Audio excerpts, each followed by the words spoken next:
उसमें महिलाओं को टिकट कितनी दी है? क्या महिलाओं के साथ धोखा नहीं है?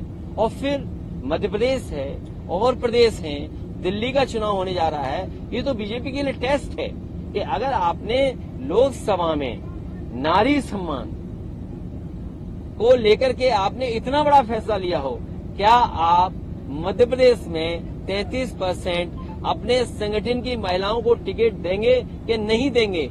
अगर ये नहीं देंगे तो इसका मतलब ये है कि इन्होंने जानबूझ करके जनता में महिलाओं को धोखा देने के लिए बिल लाए थे। अभी आप नई लोकसभा की बात की, पिछले दिनों जो भी सांसद के साथ हुआ, आपकी पार्टी का भी समर्थन था उनको। वो हमारे ही सांसद है जी, तो उस मामले में ये कंफ्यूज मत रखिए जी। अगला स्टेप ये कंफ्यूजन नहीं होना चाहिए।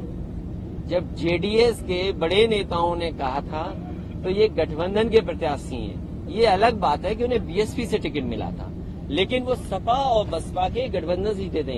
ये भारतीय जनता पार्टी की भाषा है, ये जानबूझ करके बुलवाते हैं और ऐसे से बुलवाते हैं और ऐसे प्लेटफॉर्म पे बुलवाते हैं जहां से देश में संदेश जाए।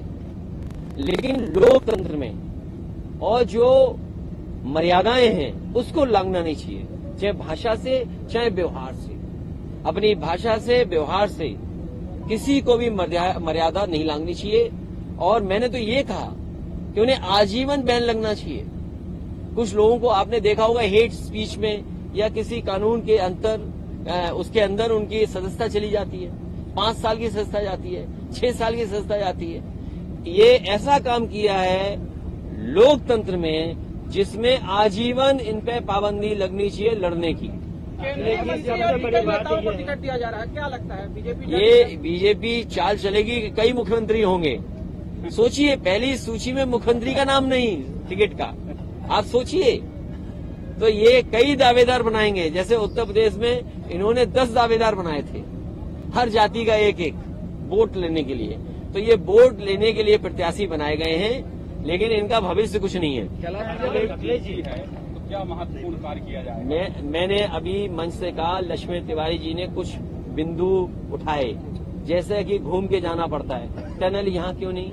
अगर टनल और जगह देश में बन सकती है, आप 1 लाख करोड़ का एक्सप्रेस वे बना सकते हैं लोगों की सुविधा के लिए। और ये लोगों की सुविधा के साथ साथ यहाँ की अर्थव्यवस्था को भी लाभ पहुंचेगा, आपके देश की बचत होगी चीजों की।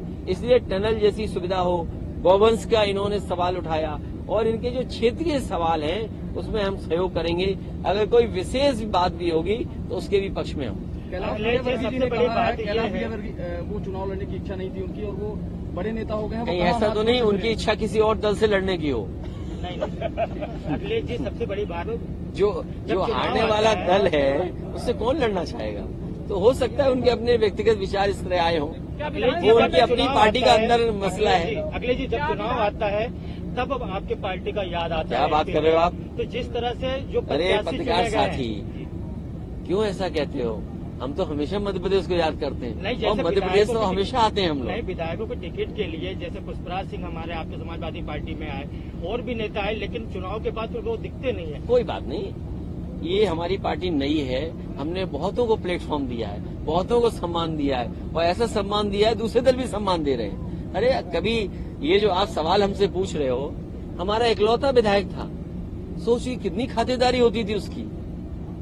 कभी बीजेपी खातेदारी कर रही है, कभी कांग्रेस खातेदारी कर रही है, और किस रूप में खातेदारी हुई थी वो जरा जानो आप। इसलिए हम कह रहे हैं कि तीसरा विकल्प है जो रास्ता दिखा सकता है। हम समाजवादियों ने एग्जाम्पलरी काम किए हैं। याद कीजिए, प्रधानमंत्री जी एक सड़क पर उतरे थे, एक एक्सप्रेस वे में हरकुलस से उतरे थे, वो समाजवादियों की देन है। समाजवादियों ने अगर ऐसी सड़क डिजाइन न की होती तो शायद देश के प्रधानमंत्री इतने बड़े विमान से सड़क पर नहीं उतर पाते।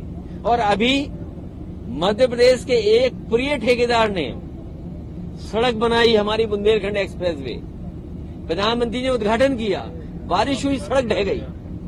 आप पता करिए, सोचिए आप, आपके यहाँ के एक प्रिय ठेकेदार ने सड़क बनाई। नमस्कार, मैं हूं मानक गुप्ता। अगर आपको हमारा ये वीडियो पसंद आया हो तो इसे लाइक और शेयर जरूर करें, और हां, हमें सब्सक्राइब और फॉलो करना ना भूलें।